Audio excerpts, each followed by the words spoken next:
Alex Hormozi, in his recent book, $100 Million Leads, talks about a concept called the content unit, which has three basic pillars to it: the hook, retention, and reward. Now, in the content world, and this is coming from someone who's had their own creative agency for the past 5 years, who's helped over 120 people with their content, made over 50,000 videos, and gotten over 200 million views collectively for people, I've got some authority to speak on what makes good content. In the content world, these three pillars have been known as many different things, from hook, body, conclusion, to beginning, middle, end, hook, body, call to action. Doesn't matter which way you see it, it's been called many different things, but I really love the way that Hormozi said it, which is hook, retention, reward. And today we're gonna dive into those three different elements of what makes a great content unit and how you can use it best to create content that reaches millions of people. So let's dive in. Welcome back to my channel. For those of you who don't know who I am, my name's Omar and I love business, travel, and pizza. Before we dive into what a content unit is, we've got to define it. A content unit is a structure that has three parts. It's what we can call as a standalone piece of content or string multiple content units together to make a long form piece of content. This can apply in video, text, and audio format. Even long-form 3 to 4 hour interview-style podcasts have multiple content units dispersed throughout the interview. At the most basic level, you have the interviewer ask a question, which is the hook. You have the interviewee answer the question, which is the retention part. And then you have either the host or the interviewee tie it together, which gives the reward. Now, specifically for this video, in order to visualize what a good content unit is, we're going to use short-form video as an example. What I'll do is first break down each part of the content unit, then I'll show you 3 examples of short form videos where each of these parts apply. Let's dive in. So the first part of your content unit is the hook. Before you even start diving into what makes a good hook, you need to pick a topic about what the content will be about. And how do you find a good topic? Well, a good topic first and foremost needs to be something that's interesting to the audience you're trying to reach. And as a busy business owner who's making content, the best things to create content about are things that you've either experienced or are currently experiencing. Just do shit and then talk about the shit you're doing. But if we were to break it down into something that really makes a good topic, I think Alex Hormozi says this the best way. He focuses on the 7 things that really make a good headline/topic for a content unit. These 7 things are recency, relevancy, celebrity, proximity, conflict, unusual, and ongoing. Now, what do I mean by all of this? Recency, something that happened recent in your life as a busy business owner is always going to be much more hook worthy than something that happened 10 years ago. So I spent 10 million on ads yesterday versus I spent 10 million on ads 10 years ago. Second, relevancy. And of course, this is subjective, but how relevant is the topic to the audience you're speaking to? If you have a business that helps homeowners, for example, you're not going to be talking about SEO because the kind of audience you're going to attract with SEO are probably other marketers or other businesses that want SEO for their business.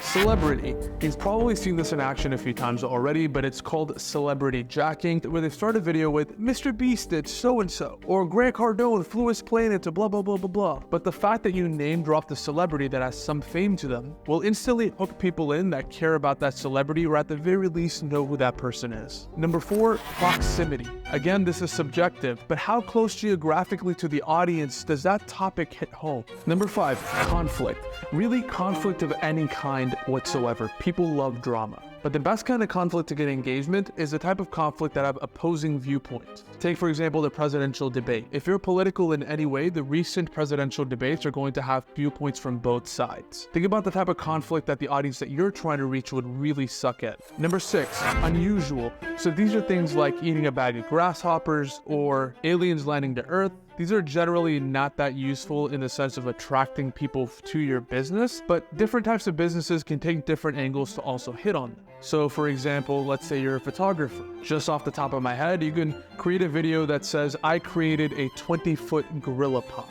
And that alone would be enough to hook somebody in. And finally, number 7, ongoing. To paint this picture, think of the recent tragedy that happened with the Ocean Gate submarine. During that 5 to 7 day period that was all over the news, you probably stopped and watched or read some piece of content about the submarine. That's because it was recent, relevant, and something that was ongoing that you had interest in. See how you can take all of those 7 elements and apply them to the topics that you want to talk about in your content. That being said, the easiest way to really just think of topics as a busy business owner is pick 3 content buckets. In my case, social media marketing, business, and travel. travel. And then within those buckets, just talk about industry news or things that you've tried recently or have advice on. And that's all it really takes to pick a topic. Now, that being said, when it comes to the hook for this topic, there are 5 key things that I tell all of my clients to follow when it comes to creating a really powerful hook that snaps people's neck and forces them to pay attention. Number 1, use strong language. Number 2, emotion. Number 3, use the word you. Number 4, create a question in that person's mind.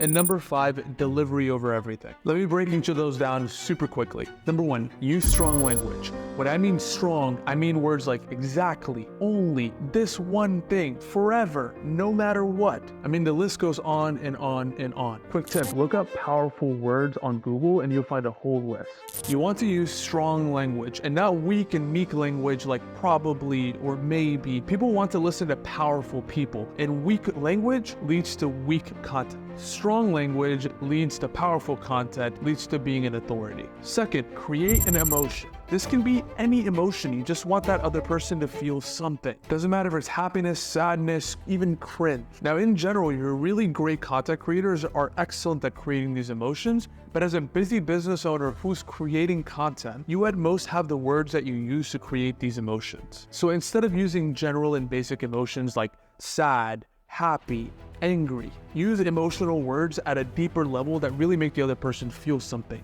Depressed, ecstatic, furious. And then pro tip, combine that with the word imagine to really make the other person on the other side feel something. So for example, let's say I said, imagine you're in a freezing, pitch black room, furious that your friend had trapped you in there. Doesn't that make you feel something more than if I said, you're in a cold room and you're mad at your friend for leaving you in there? Moving on to number 3, use the word you. Dale Carnegie, in his most famous book, How to Win Friends and Influence People, said, and I quote, "A person's name is the sweetest sound they can hear. But since you can't say a person's name directly in a content piece that's one-to-many, the next best thing you can do is say the word you." Number 4, create a question in that person's mind. This is essentially the cliffhanger effect. If you ever watch any movie from Hollywood ever, they're very good at using the cliffhanger effect. So for example, in this hook, you might think I'm insane, but this single lesson from Elon Musk changed the entire course of my business. That created a question in your mind thinking, what is that single lesson and why is he possibly insane for it? Now, if you go back and listen to that again, I also use the word you, I also celebrity jacked by saying Elon Musk, and I also use powerful language using the word exact. Not to mention, I use the word insane instead of crazy. So I hope you're starting to get a better picture of how to use this. And then the 5th one is delivery over all.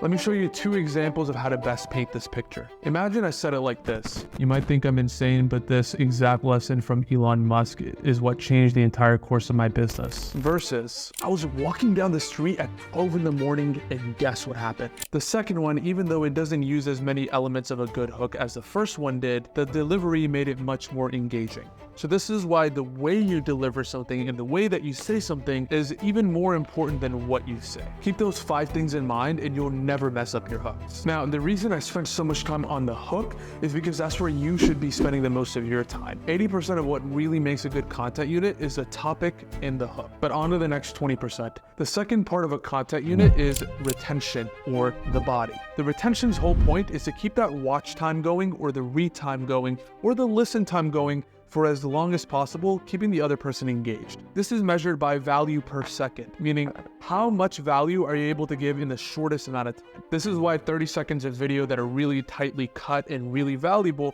are better than a 60-second video that might be a little bit more in depth but also has more fluff. The best middle parts of content units do this one thing really, really well. They create more questions while answering questions at the same time. Really great middle parts of content units continue the same principles from what makes a good hook and just extend it throughout the content unit, giving small dopamine hits just to keep the person that's watching or reading it engaged for a little bit longer. Using strong language, creating emotions, using the word you, creating questions and giving answers for those questions, and focusing on delivery still apply to the rest of the content unit. But once you've hooked them in those first 3 to 5 seconds, it doesn't matter as much. Now, the way that you can do the middle part of a content unit in a talking head video specifically, especially as a busy business owner, is in 3 distinct ways. Stories, tips/advice, or steps. Stories, in my experience, have always performed the best. And what makes a good story? Well, you learn this in second grade. The setting/exposition, the rising action, which leads to create some tension, the conflict, which is also the climax, the falling action, which kind of explains that away, and then the resolution, which kind of ties it all together. A story in itself is very rewarding for people, especially if it's a good one. Take your content pillars from earlier and see where you can weave in your own personal lessons and stories. The second thing is tips or advice. This can be some sort of life lesson you've learned, or a piece of advice that you want to give your audience, or something that you even experimented with and either failed or succeeded and you decided to tell your audience about it. And then we have steps. Steps are always a progression. Think of steps as tips plus stories if they had a baby. You tell somebody to do something progressively until they reach the resolution and give some sort of life lesson or something that ties it all together and makes them better off for it. How-to style videos or text posts also fall into this. And then finally, the reward. Now, this is something that I really used to mess up. In the past, I used to watch these videos of Dan Pena or other people that would yell at their audience and make them feel like shit, and I thought to myself, oh, you know what, maybe if I yell at my audience, it's gonna make them feel better. But what happened was the exact opposite. It turned my audience away. It might have worked for them, but it didn't work for me and my audience. So instead, I started focusing on being more authentic and myself as someone who likes making other people feel good. So I started rewarding people watching my content instead, making them feel included in my world, inspiring them, motivating them. And that sort of content did a lot better for me instead of just yelling into the void. Not to mention it made me feel better too. So how do you reward somebody? It's not something that you can always 100% control if the other person feels rewarded or not, but doing things like making people feel inclusive, making people feel good for watching your stuff or reading your stuff, giving them a moral of the story that they can take home, tying something all together and giving them an action step, or anything that makes them feel like they didn't waste their time and they actually did a good thing reading or consuming your content. I promise you're gonna suck at this in the beginning, but once you find your voice, it'll become a lot easier. But just as a side note, a pretty fail-safe way that I've found on how to make people feel rewarded in content is using the insider-outsider effect. And anyone that watches your content is automatically an insider, and anyone that doesn't watch your content is now an outsider. Take that as you will. And then one final thing that I like adding in every content unit is a small call to action. This call to action should be one thing, one action you're telling your audience to do. Whether it's repost or follow or like or subscribe, one thing in one content unit. Take those different pieces and you'll have an unstoppable content unit. Tie multiple unstoppable content units together and you have an incredible long form piece. So let's go ahead and dive in and I'll show you 3 examples of 3 different types of content units that worked really well. So take a look here. Here's an example of a good content unit for my client Marco, which uses a story as a retention piece. So let's take a look. My daughter was 16, she wanted a very specific car. We walk into the dealer. So generally a hook is about 3 seconds. The delivery is good because he talks fast paced. It's the beginning of a story which hooks someone in. It creates a question in someone's mind about what happens when they walk into the dealer. And the title itself says it, right attitude. It makes someone curious about what attitude he's talking about here. Now, if you see this video got 687,000 views and some really good engagement here, so let's keep watching. She was really excited, very happy throughout the whole Here's the rising action process, and I could see the sales guy's dollar signs in his eyes. He says, okay, well, would you like the car? Do you want to buy the car? I'm like, yeah, if we can come to terms on price. I'm a haggling kind of guy, and I just can't sleep well at night buying the sticker price. And then I sat her down and I explained, listen, Here comes a conflict.